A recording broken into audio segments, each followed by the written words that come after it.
안녕하세요. 오늘은 요리의 기초를 알려드리려고 해요. 사실 기초부터 시작하면 누구나 쉽게 할 수 있는 게 한식이에요. 영상 한두 개만 보고 나면 한식이 이렇게 쉬운 거였나? 누구나 생각하시게 될 거예요.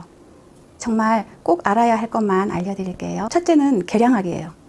기본적으로 세 가지를 알아야 하는데 큰 술 15g, 작은 술 5g, 한 컵 200g 이 세 가지만 알고 계시면 계량을 하는데 큰 무리는 없을 거예요. 여기에서 한 큰술이라고 하면은 우리가 보통 집에서 쓰는 숟가락을 소복히 떴을 때 이게 한 큰술 정도 되고요.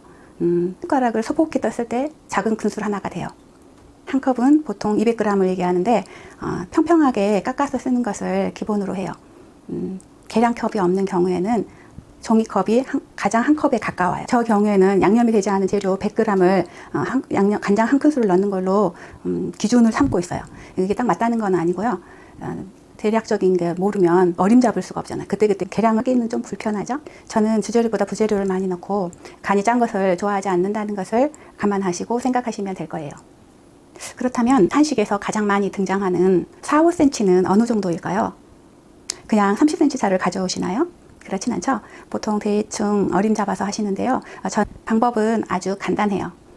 엄지손가락에 맞춰주는 방법인데요. 보통 사람들의 엄지손가락은 한 5cm 정도 된다고 해요. 저도 재보니까 정말 5cm더라고요. 그러면 4cm면은 거기서 한 1cm 정도를 빼주면 되겠죠? 다음부터는 손가락을 빼서 길이를 한번 가늠해 보세요. 길이가 4, 5cm인 이유는 들어갔을 때 불편하지 않고 또 음식을 해놨을 때 적당히 예쁜 길이이기 때문이겠죠? 한식 조리의 칫썰기는 대체적으로 4, 5cm이기 때문에 제가 오늘 알려드린 꿀팁은 요리할 때마다 많이 생각나실 거라고 생각해요. 맞죠? 셋째, 칼에 대한 얘기예요. 칼은 제가 꼭 하고 싶었던 얘기인데요. 칼은 가정에서 쓰는 칼은 20cm 정도가 적당해요.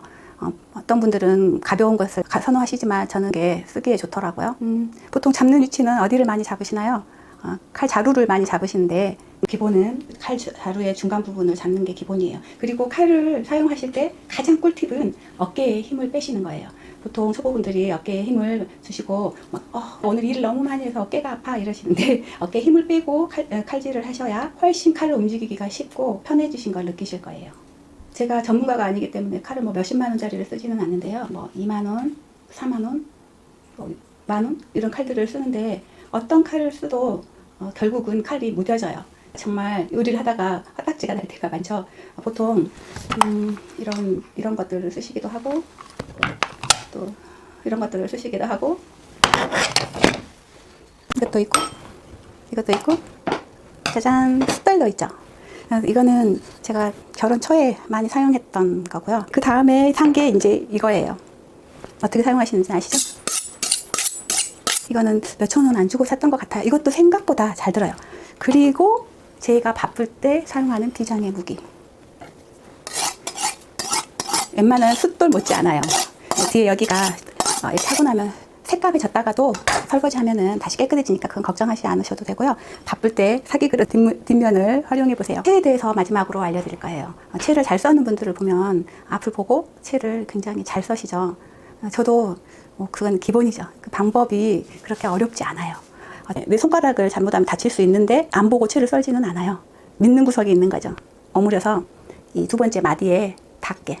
그래서 제가 너무 막 험하게 쓰지 않는 이상 이 둘째 마디에 닿게 손가락을 오므려주는 거예요.